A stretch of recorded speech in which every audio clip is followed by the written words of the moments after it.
CM Dhami पहुंचे दिल्ली, आज करेंगे पीएम नरेंद्र मोदी से मुलाकात, कई मुद्दों को लेकर के होगी चर्चा।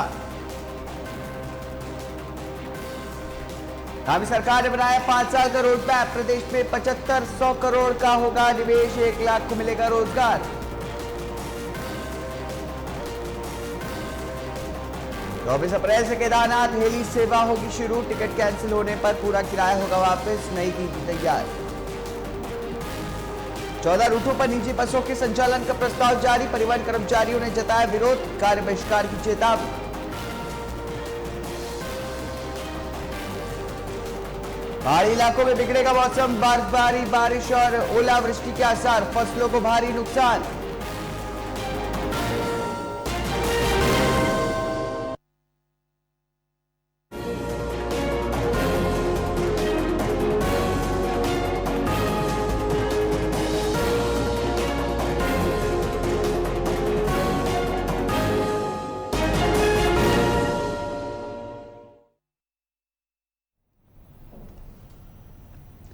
नमस्कार, स्वागत है आपका न्यूज लाइव में। मैं हूं आपके साथ हारिस।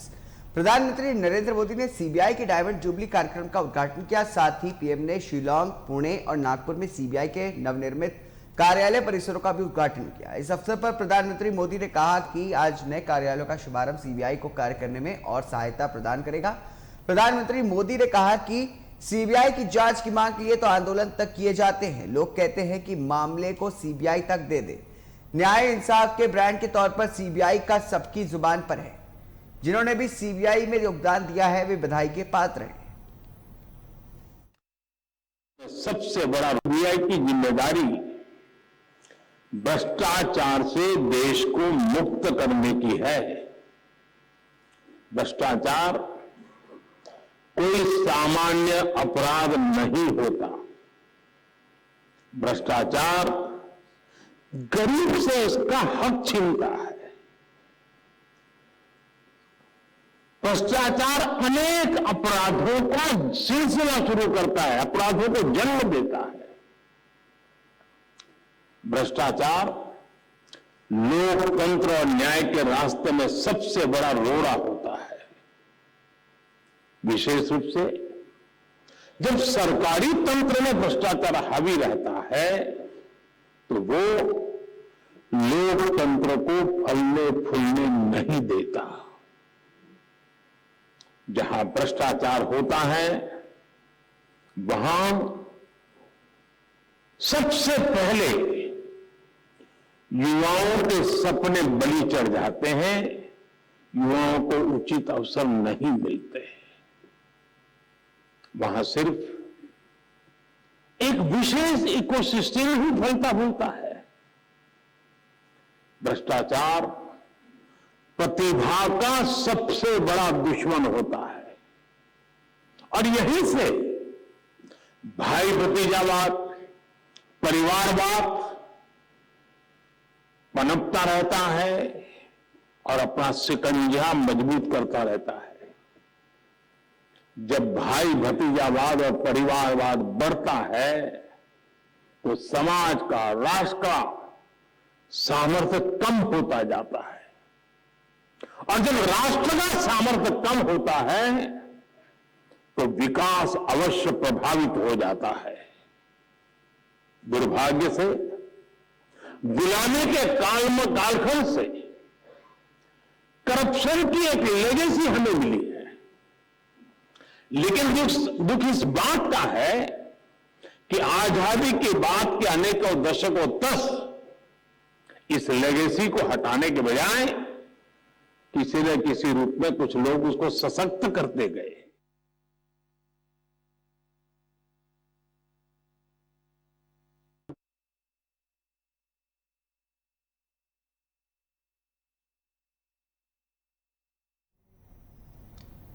निचली अदालत के फैसलों को कांग्रेस नेता राहुल गांधी ने सूरत की सेशंस कोर्ट में चुनौती दी है। सोमवार को राहुल गांधी के वकील ने अपील फाइल की है। सूरत कोर्ट ने राहुल गांधी को जमानत दे दी है। वहीं इस मामले में 13 अप्रैल को अगली सुनवाई होगी। राहुल गांधी भी सुनवाई के लिए सबूत कोर्ट के लिए पहुंचे थे। राहुल गांधी के साथ उनकी बहन और कांग्रेस महासचिव प्रियंका गांधी वाड्रा भी सूरत पहुंची। साथ ही कांग्रेस शामिल 3 राज्यों के मुख्यमंत्री और पार्टी के अन्य वरिष्ठ नेता भी गुजरात पहुंचे। सूरत में मुख्य न्यायिक मजिस्ट्रेट एच वर्मा की कोर्ट ने मोदी सरनेम को लेकर के राहुल गांधी की ओर से की गई एक टिप्पणी के संबंध में दायर मुकदमे आपराधिक मानहानि के मुकदमे में उन्हें 23 मार्च को दोषी करार देते हुए 2 साल के कारावास की सजा सुनाई थी। हालांकि अदालत ने राहुल गांधी को उसी दिन जमानत भी दे दी थी और उनकी सजा के अमल पर 30 दिन के लिए रोक लगा दी थी ताकि वो ऊपरी अदालत में अपील दाखिल कर सकें।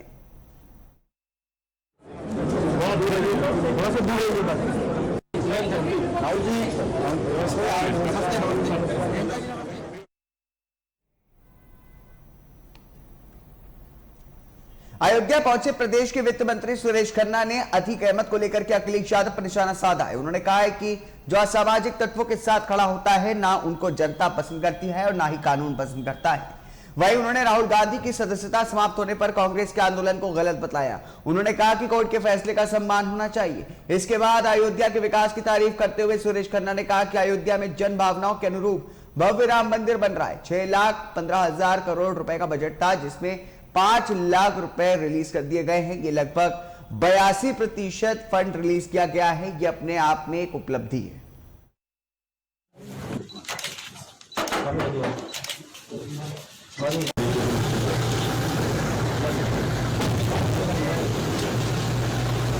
देखिए, कोई भी व्यक्ति अगर असामाजिक तत्वों के साथ में खड़ा होता है तो न तो उसको जनता पसंद करती है, कानून भी उसे पसंद नहीं करता। कानून तो अपना काम करेगा, कोई पसंद करे या ना पसंद करे।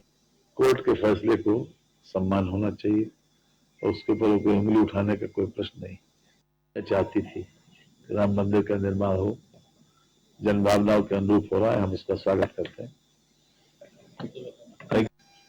हमारा 6,15,000 करोड़ रुपए का बजट था, उसमें 5.07 लाख रुपया हमने रिलीज किया, यानी कि लगभग 82.4% से ज्यादा हमने खर्च किया। ये अपने आप में एक उपलब्धि है। साथ ही साथ एक नोएडा की तर्ज के ऊपर एक जेविडा बना रहे, Jhansi Bundelkhand industrial development authority. ये भी उसी तरह से, क्योंकि हमारा इन्वेस्टमेंट काफी बढ़ रहा है, तो उसी तरह से, क्योंकि वहां पर कनेक्टिविटी भी अच्छी है, ट्रेन कनेक्टिविटी भी बहुत अच्छी है, झांसी में एयरपोर्ट भी है और रोड कनेक्टिविटी भी अच्छी दिन पर दिन हो रही।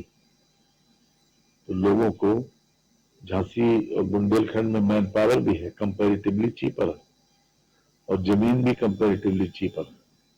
इसलिए हमने तय किया और हमने करीब 8,000 करोड़ रुपया उनको रिलीज किया है। 1,000 करोड़ रुपया उसके अलावा टाउनशिप के लिए भी किया। तो ये अपने आप में योगी सरकार की एक बड़ी उपलब्धि है।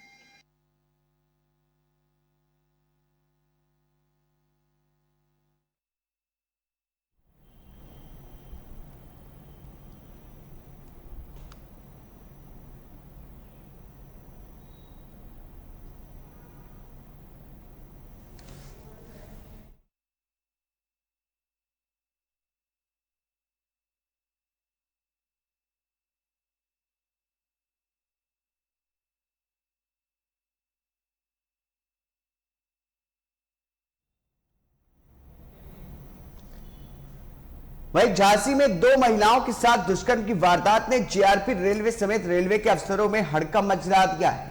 झांसी रेलवे स्टेशन के प्लेटफॉर्म नंबर 7 के पास कानपुर यार्ड में खड़ी ट्रेन के डिब्बे में 2 महिलाओं को धोखे से बुला करके 2 जवानों पर दुष्कर्म का आरोप लगाया है। वहीं पीड़ित महिलाओं ने जीआरपी थाने में शिकायत दर्ज कराई है। पीड़ित महिलाओं ने जानकारी देते हुए बताया कि देर शाम को जीआरपी थाने के पास से निकल रही थी, तभी एक शख्स ने दोनों महिलाओं से संपर्क करते हुए कहा कि उसका मोबाइल खो गया है, मोबाइल पर किसी से जरूरी बात करनी है, मदद की बात कह करके युवक दोनों में से एक महिला का मोबाइल लेकर के ट्रेन में खड़ी बोगी के अंदर चला गया। जब महिलाओं ने अपना फोन लेने के लिए बोगी में पहुंची तो फौजियों ने उन्हें पकड़ लिया और दोनों के साथ दुष्कर्म किया। इस बाबत सीओ जीआरपी नई मंसूरी का कहना है कि पीड़ित महिलाओं की शिकायत के आधार पर मामला दर्ज किया जा रहा है। आरोपी दोनों जवानों के बारे में जानकारी जुटाई जा रही है। जल्द ही इस मामले में पूरी जानकारी जुटाने के बाद आरोपियों के खिलाफ कड़ी कार्रवाई की जाएगी। और 2 जनों के साथ नहीं किया, सोचे करंजिन ने मेरा मोबाइल छुड़ा लिया, बोले आप मेरे साथ नहीं करोगे तो तुम किसको बुलाओगी, किसको नहीं बुलाओगी। अरे हमारा तो जो लोग इधर रोड पर खड़े थे तो जो लोग बोले मेरा मोबाइल खो गया, मुझे फोन लगाना, थोड़ा फोन दे दो। तो मैंने इनको फोन दे दिया, मैं इनके पीछे पीछे चली आई। ये लोग इधर गए, मेरे डब्बा बोले इधर देख ले रहे, मिल लिया तो ठीक है, मेरा बैलेंस खत्म हो गया। मैं चली गई अंदर, तो ये लोग थे 4, उधर बन गया था मीट चिकन का। ये लोग पी रहे थे, खा रहे थे, और अपने आराम से हम चले गए इनके पीछे पीछे। इन लोगों ने दोनों जनों के साथ, दोनों जनों ने कराया रेप, और दोनों जनों के साथ नहीं किया। इनने मेरा मोबाइल छुड़ा लिया और मुझे बाहर निकाल दिया। फिर मैं बाहर से मैंने एक दूसरे के मोबाइल से फोन लगाया आप लोगों को 112। इन लोगों ने मारपीट भी की? हाँ, जैसे झड़ से गलती कर रहे थे तो हमने गाली माली दे रहे थे, मार बोला कि क्या तुम किसको बुलाओगी, मैं आदमी में हूँ, मैं फौजी हूँ। आप किसको सूचना दी फिर इसके बाद? मैंने 112 लगाया। तो 112 वाले आए हैं? नहीं, अभी नहीं आए। नहीं, 112 वाले आ चुके हैं अंदर? हाँ, अंदर है। क्या कह रहे हो? वो अब उन्हीं की बात समझ रहे हैं, वो जो कुछ नहीं कह रहे। उन्हीं ने हमें फोन दिया जो दिला के उन्हीं से। कितने लोगों ने? 2 जनों ने, एक ने मेरे साथ, एक ने इसके साथ, और 2 जनों के साथ नहीं किया। सोचे कर जिनने मेरा मोबाइल छुड़ा लिया, बोले आप मेरे साथ नहीं करोगे तो तुम किसको बुलाओगी, किसको नहीं बुलाओगी, जवाब दे दो।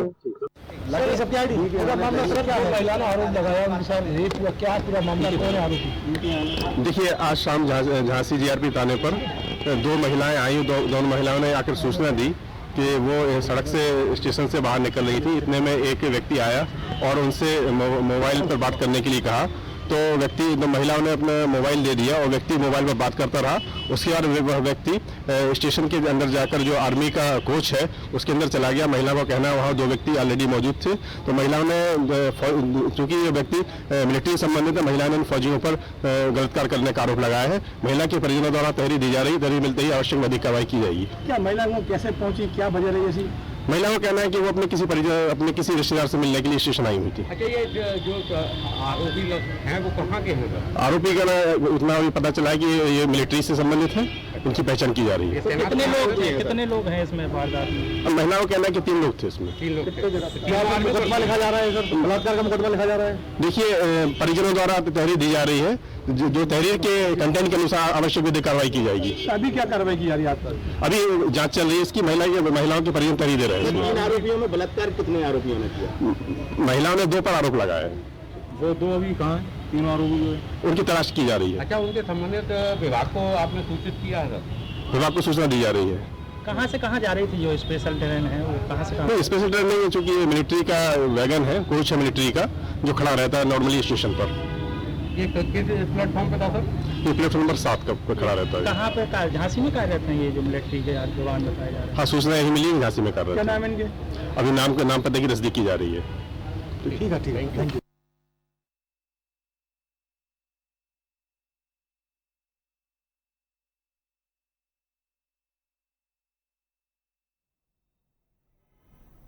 दिल्ली के मुख्यमंत्री अरविंद केजरीवाल के आवास की सुरक्षा में तैनात दिल्ली पुलिस का हेड कांस्टेबल संदिग्ध परिस्थिति में गायब हो गया है। 8 दिन बीत जाने के बाद भी हेड कांस्टेबल का कोई सुराग नहीं लगा। ये हेड कांस्टेबल मेरठ के सरदरा थाना इलाके के गांव पोहल्ली का रहने वाला है। गोपीचंद दिल्ली के मुख्यमंत्री अरविंद केजरीवाल के आवास पर तैनात है। बताया जा रहा है कि बीते दिनों गोपीचंद 13 दिन की छुट्टी लेकर के अपने गाँव गया हुआ था। इसी बीच बीती 26 मार्च को गोपीचंद के पास किसी अननोन नंबर से फोन आया, जिसके बाद गोपीचंद अपनी पत्नी से थोड़ी देर में वापस आने के लिए कहते हुए मोटरसाइकिल से निकल गए। लेकिन जब देर रात तक गोपीचंद घर नहीं पहुंचे और उनका मोबाइल भी बंद स्विच ऑफ था, जिसके बाद घर वालों ने स्थानीय थाना सरदरा में शिकायत भी की। लेकिन 8 दिन बीत जाने के बाद भी अभी तक कोई सुराग नहीं लगा है। सर, वर्तमान में जो मेरे भाई कांस्टेबल है दिल्ली पुलिस में, और जो अरविंद केजरीवाल है दिल्ली के मुख्यमंत्री जी, उनके आवास पर ड्यूटी चल रही है वर्तमान में। तो घर पर छुट्टी लेकर आए थे 13 तारीख से 7 तारीख तक की। तो 26 में मैं घर से बस 15 मिनट के लिए मेरी भाभी से तय करने के लिए, तो 15 मिनट में वापस घर लौट रहा हूँ। और उसके बाद थोड़ी देर बाद ही फोन स्विच ऑफ हो गया। उसके बाद हमें कोई सुराग नहीं लगा भैया का। तो हमने तत्काल सूचना थाना सरदनों को दी। उन्होंने अपने ट्रेस वगैरह पर नंबर लगवा दिए गए, लेकिन आज 8 दिन हो गया, हमें कोई भैया का पता नहीं लगा है।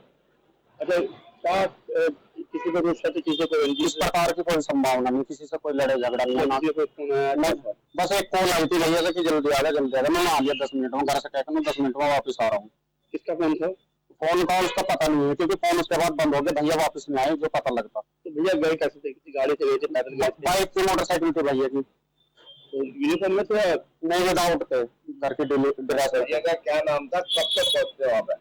ये तो भैया को तो 10-12 साल हो गए ड्यूटी करते हैं दिल्ली में। क्या नाम दिया वो? गोपीचंद।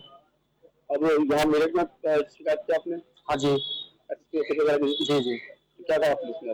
आश्वासन वगैरह का ना ट्रैक वगैरह का नंबर लगा दे, जो भी क्वालिटी वगैरह किसी की निकलेगी उनको अरेस्ट वगैरह करेंगे, उनसे पूछताछ करेंगे। दिल्ली बात हुई आपकी? दिल्ली गए थे, जहाँ पर भैया की आवाज पर ड्यूटी चल रही थी, वहाँ भी सूचना मिली कि छुट्टी लेकर चले गए थे। यहाँ पर जो कंप्लेंट होगी वो 7 तारीख की बात होगी, अगर रवानगी नहीं होती वापस में नहीं आते। तो वहाँ तो किसी की दुश्मनी थी? नहीं भैया की ऐसा कोई नहीं था, भैया का नेचर बहुत अच्छा था। फैमिली में हम 5 भाई है, 3 भाई की शादी रखी है, 2 भैया के लड़की है, 1 लड़का है। कोई इस प्रकार की कोई संभावना नहीं है।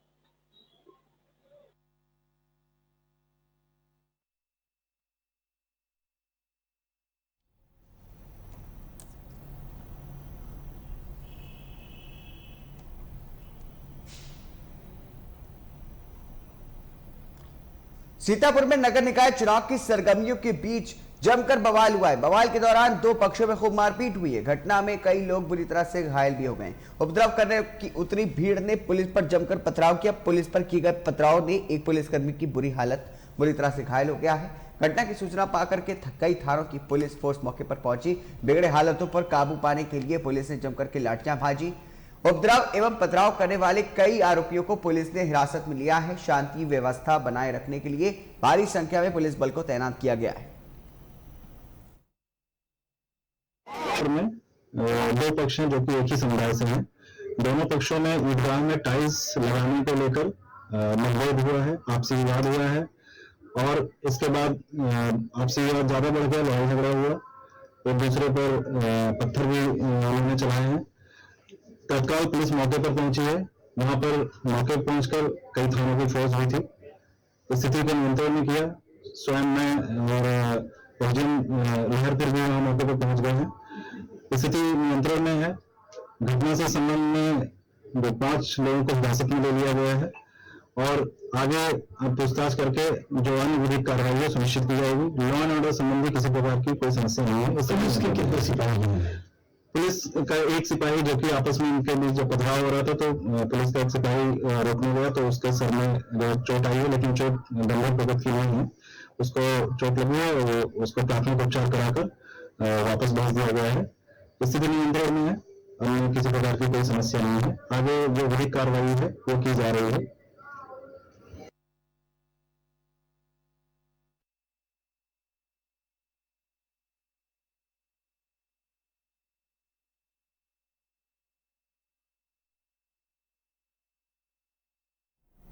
औरंगजेब और बाबर के नहीं बल्कि राम और कृष्ण के वंशज है मुसलमान, ये कहना है विश्व हिंदू परिषद के संयुक्त महामंत्री राजेंद्र जैन का। इतना ही नहीं, उन्होंने ममता बनर्जी को हिंदुओं की हत्यारिन भी कह डाला है।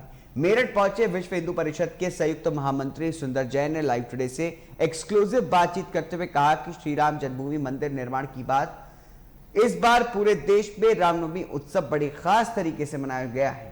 देश भर में 50,000 से ज्यादा यात्रा निकाली गई हैं और बंगाल में ही केवल 20,000 यात्रा निकाली गई हैं, जिसे देख करके ममता बनर्जी भड़क गई और उन्होंने यात्राओं पर हमले करा दिए। उनका कहना है कि ममता बनर्जी को खाली अपना मुस्लिम वोट बैंक दिखाई दे रहा है और वो हिंदुओं के हत्यारिन बन रही हैं। और क्या कुछ कहा है सुनिए।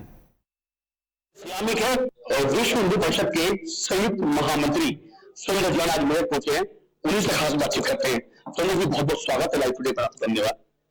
सुंदर जी, इस बार जो रामनवमी है पूरे देश में बड़ी खास रही, क्या कहेंगे आप?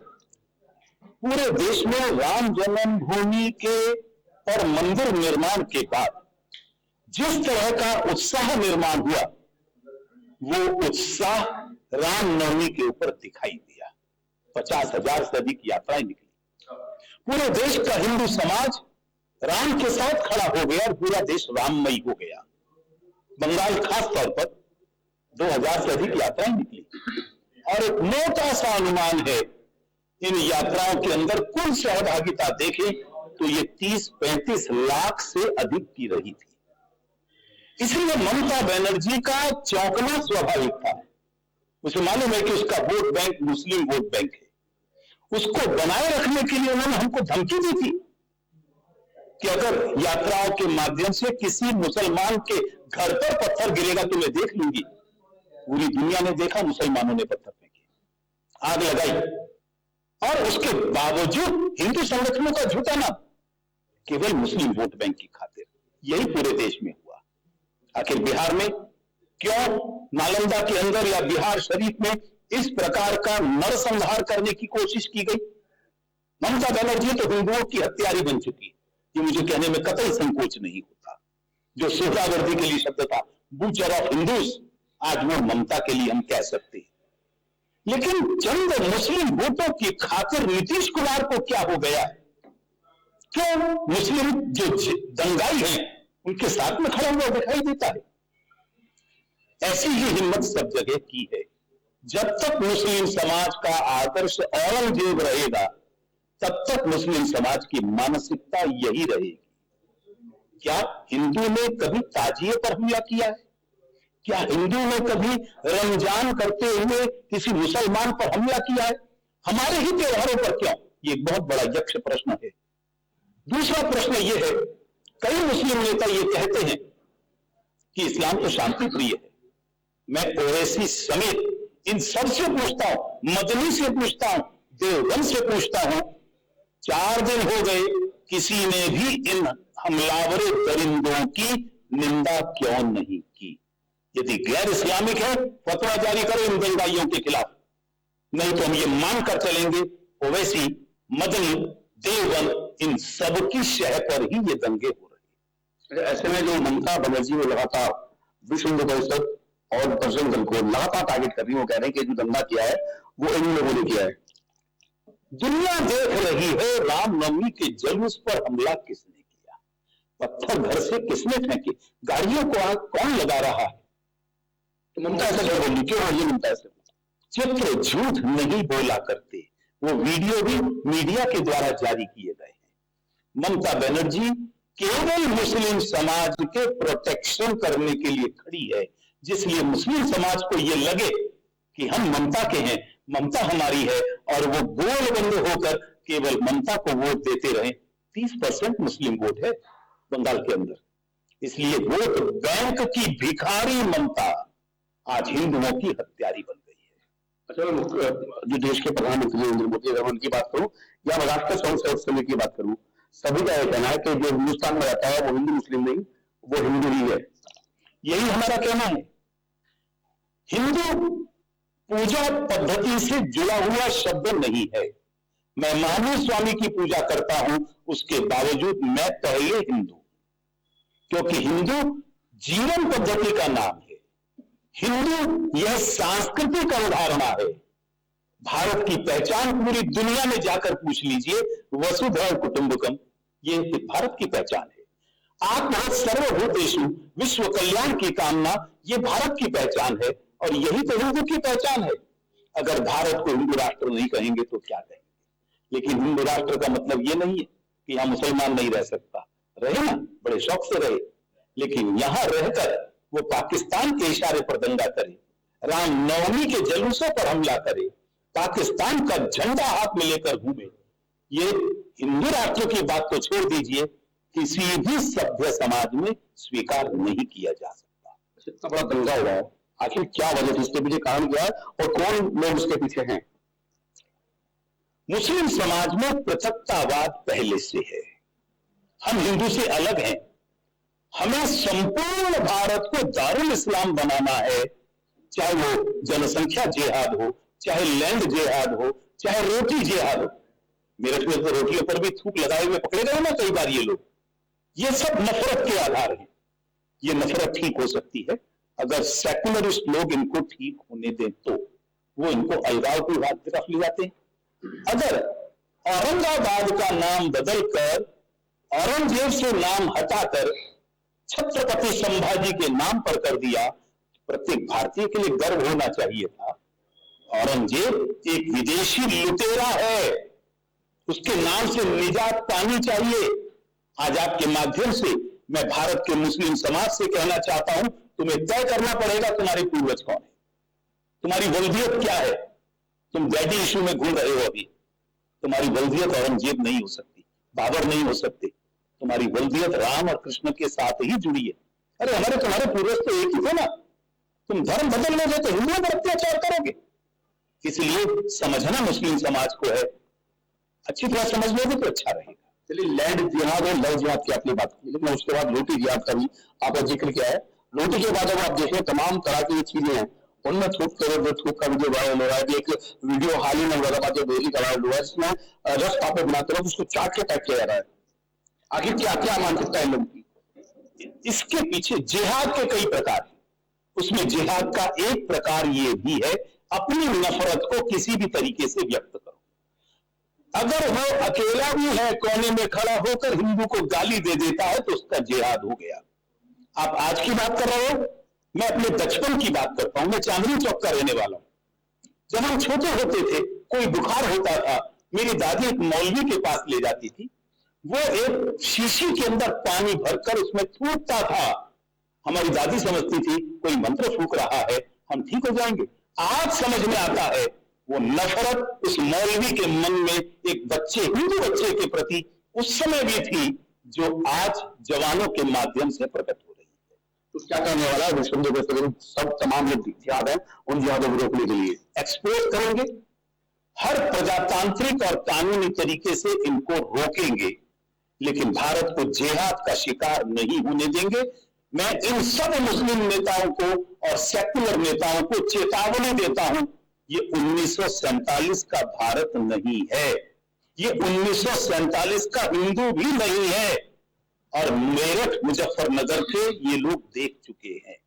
इसलिए शांति से रहोगे बहुत अच्छा है, लेकिन हिंदू को तो शांति से रहना है। रहने दोगे तो ठीक, नहीं तो रहेंगे तो सही। जो टुकड़े करना चाहते हैं हमेशा नारे लगाते हैं, आपने देखा है, वीडियो भी लगातार वायरल होती है। और पाकिस्तान के झंडे की बात अभी आपने की है कि रामनवमी का वो पर्व था, जब सब लोग निकल रहे थे, वहां से यात्रा निकल रही थी, उस समय पाकिस्तानी झंडा हाथ में लेकर वो निकल रहे थे। तो क्या करेंगे ऐसे लोगों का? ऐसे लोगों का क्या करना है ये तो समाज तय करेगा। आज समाज स्वीकार नहीं कर रहा है इन चीजों को, और इसलिए मैं देख रहा हूं देश भर में समाज रिटेलिएट कर रहा है। विश्व हिंदू परिषद नहीं, बजरंग दल नहीं, हम तो है ही, लेकिन आज पूरा समाज बजरंग दल में ही बन गया है। नाम चाहे किसी का लो, लेकिन प्रतिकार पूरा समाज करता है। जब मुजफ्फरनगर में हुआ, आपने देखा, वो बजरंग दल और विश्व हिंदू परिषद का प्रतिकार नहीं था। जो गुजरात में हुआ, वो विश्व हिंदू परिषद का पराक्रम नहीं था। दोनों जगह पराक्रम हिंदू समाज का था।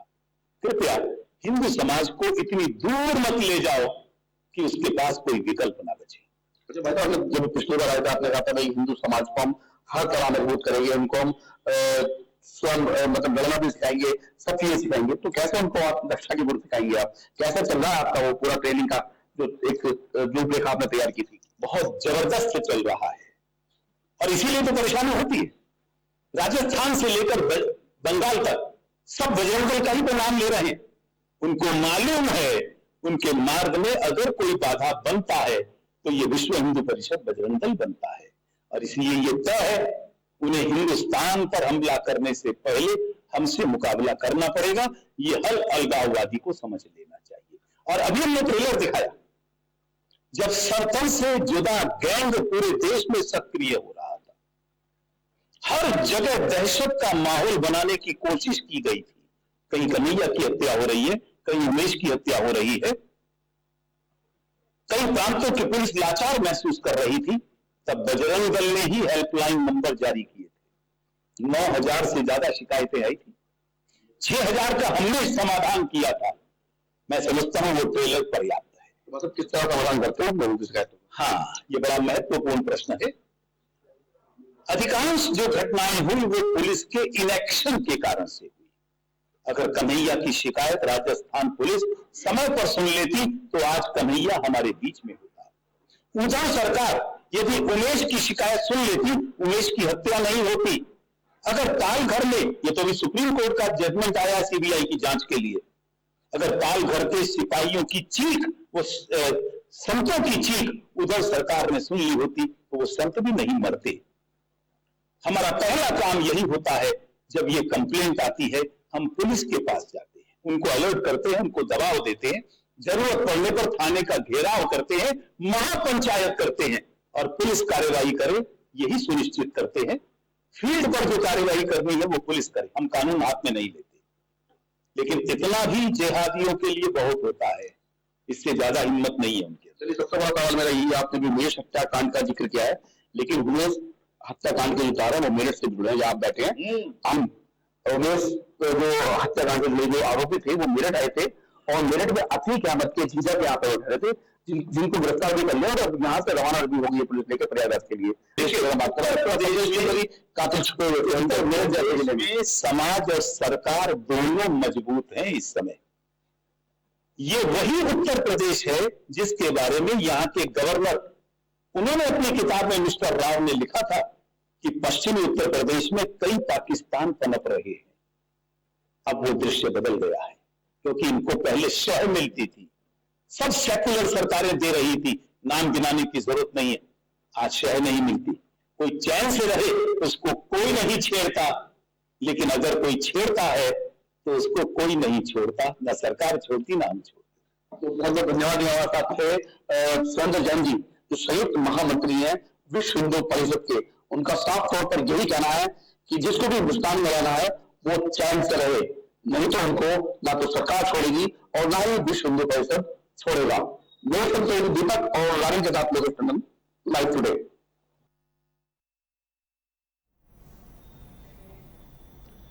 इन्हीं खबरों के साथ इस बुलेटिन में इतना ही। नमस्कार।